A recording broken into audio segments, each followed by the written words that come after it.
సంక్రాంతికి మాత్రమే cinema war జరుగుతుంది అనుకుంటే మీరు పొరబడినట్లే. ఎందుకంటే సంక్రాంతికి మించిన వార్ త్వరలో జరగబోతుంది.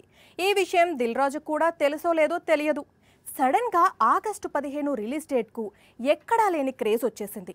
పాన్ ఇండియా సినిమా రిలీజెస్ ఇంతకంటే బెటర్ ఆప్షన్ ఉండదు అని ఫిక్స్ అవుతున్నారు స్టార్ హీరోలు. ఇకపై ప్రతి పొంగల్కు బాక్స్ ఆఫీస్ వార్ ఉంటుంది. సంక్రాంతి సీజన్ అంటే అంతే.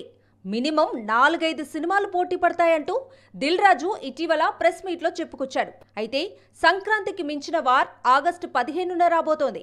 సంక్రాంతికి తెలుగు సినిమాల మధ్య పోటీ చూశారు ప్రేక్షకులు. కానీ ఆగస్టు 15న మాత్రం పాన్ ఇండియా సినిమాల మధ్య యుద్ధం చూడబోతున్నారు. ఆగస్టు 15న పుష్ప 2 రిలీజ్ కానుందనే సంగతి తెలిసిందే. దేవరా రిలీజ్ అయ్యే అవకాశాలు కనిపిస్తున్నాయట.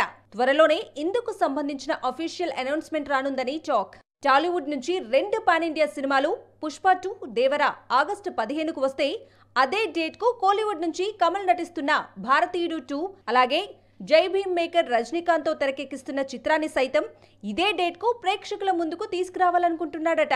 కోలీవుడ్ నుంచి రజనీ, కమల్ మాత్రమే కాదు, మరో స్టార్ హీరో సూర్య నటిస్తున్న కంగువా మూవీని కూడా ఇదే సీజన్ లో రిలీజ్ చేయాలనుకుంటున్నారట. ఇక బాలీవుడ్ సంగతి తెలిసిందే. సింగం సిరీస్ లో సింగం అగైన్ రానుందని అజయ్ దేవ్గన్ ఎప్పుడో రిలీజ్ డేట్ లాక్ చేశాడు. మార్చ్, ఏప్రిల్లో పార్లమెంట్ ఎన్నికలు ఉండటంతో పాన్ ఇండియా హీరోలు రిస్క్ తీసుకోదలుచుకోలేదు. అందుకే ఆగస్టు 15 వీకెండ్ పై ఇంట్రెస్ట్ చూపిస్తున్నారు.